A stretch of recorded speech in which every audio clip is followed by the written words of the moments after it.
This video was sponsored by Enhance, Elbilmek, a bit planner, Kempower and bilkomponenter. Yo, what's up? We are now in Chiang Mai and today we're going to do a range test of this Denza D9. It's a quite awesome van. It has 103 kilowatt hour battery, all-wheel drive, 374 horsepower. And do you know Denza? Well, Denza is like the premium or the luxury brand of BYD, just like Lexus versus Toyota. So I could show the interior. I had to show for the other side because we're actually on a family trip right now. You know how the drill goes. So look at the front. Oh yeah, nice interior. Okay, look at the back here. It's in the back where the magic happens. Look at those seats. Huh? ID bus go home. Even EQV go home. Yeah, so we have some extra weight. This is a Cybex Norris T2, and we also have this is the old one. This is Cybex Cloud Set 2. So those two together might weigh at least well, this is I think almost 15 something kilograms in here. Let's say 30 kilograms of extra weight here. Yeah. So and look. I have to show you. Look at this. We have a refrigerator also. Oh yeah. Huh? Do you like that shit? Okay, I have some nice cold drinks in there. Wait, maybe I want to lower the temperature here a bit. They set to 8 degrees now. Okay, let's close it. Oh yeah. Awesome. Wait, let me adjust the seat here a bit. Everything is of course electric, front and rear. This is so awesome. And oh, did I mention? Wait for that one to close first. Oh yeah, you can also lower the window here. I think this is also acoustic glass, but look here. Soft close. Oh yeah. And you see, even with the 3 seat rows in operation, we do still have okay space in the trunk here. So I was able to carry, the family plus there was a baby stroller, 2 of them in here, and luggage, no problemo. This is such a car, a van. Let me show you. It's actually 5.2 meters long. So it's a spacious van. So how thirsty is it gonna be? Well, there's only one way to find out. So, yeah, it is cold outside. 20 degrees Celsius. Yeah, well, actually, it's considered cold in Thailand.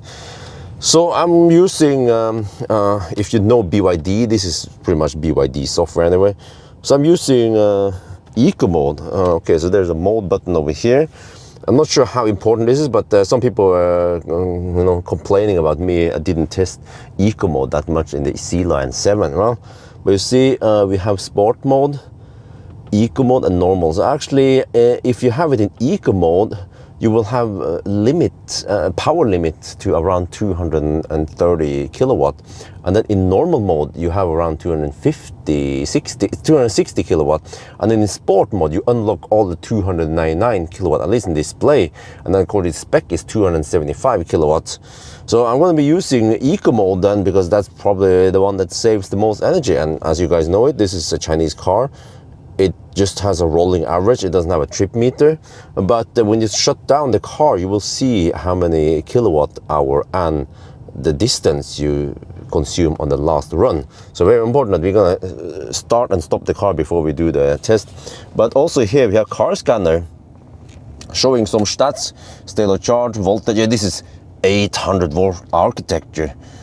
This is how much power we are pulling right now. Also here, BMS claims that it can actually pull 470 kilowatt. I'm not sure if that's true, but okay.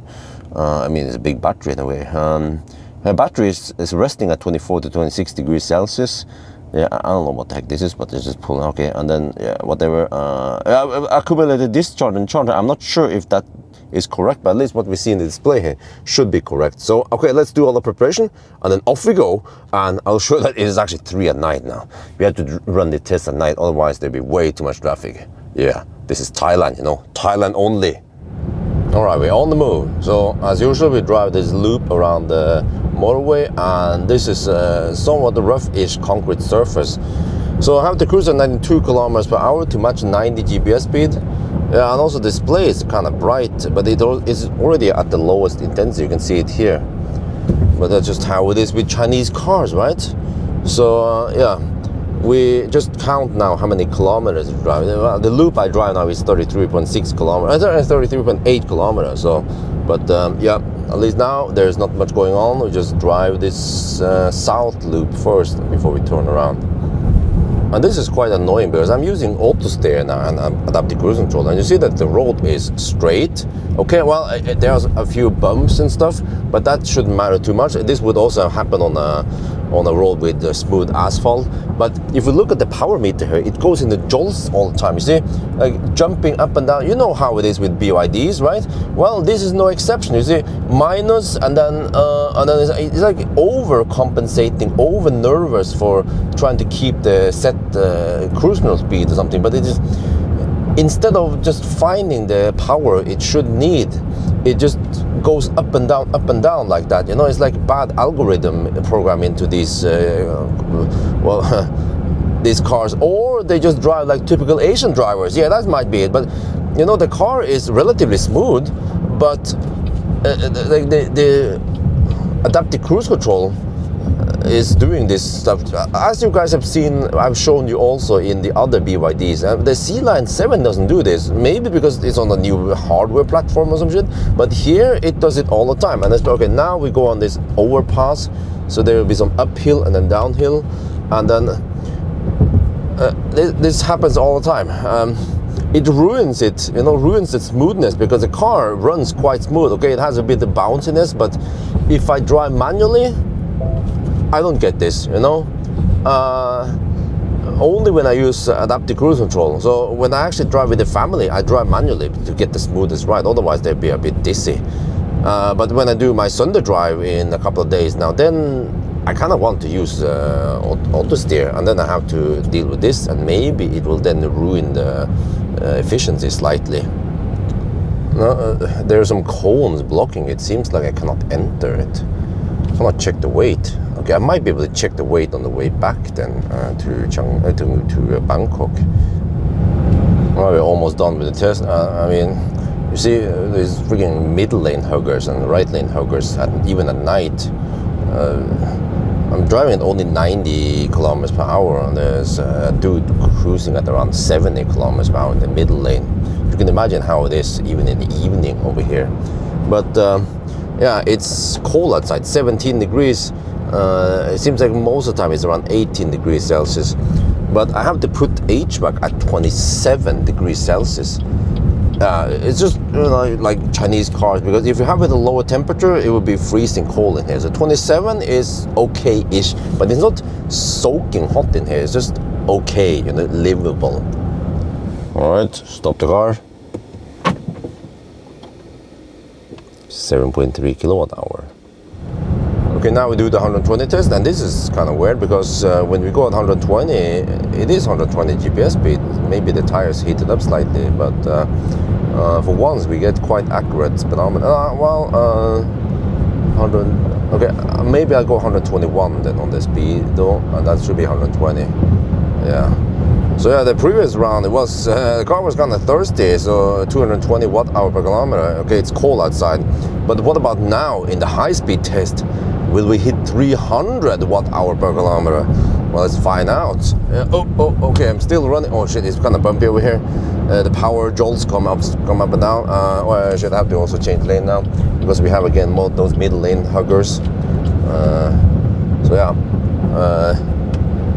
same loop like last time, but we have a very nice and quiet ride at least. Okay, the road is a bit bumpy, but the suspension is set to be soft and a bit bouncy, but it smoothens out all the roughness. The only thing ruining right now is the freaking auto steer, well, the adaptive cruise control just jolting up and down. Well, look here, we have these overpasses, right?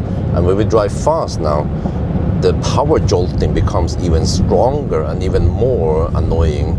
So this is not just a rare case, because when I drove from Bangkok to here, I cruise 115 kilometers per hour. I will feel this all the time.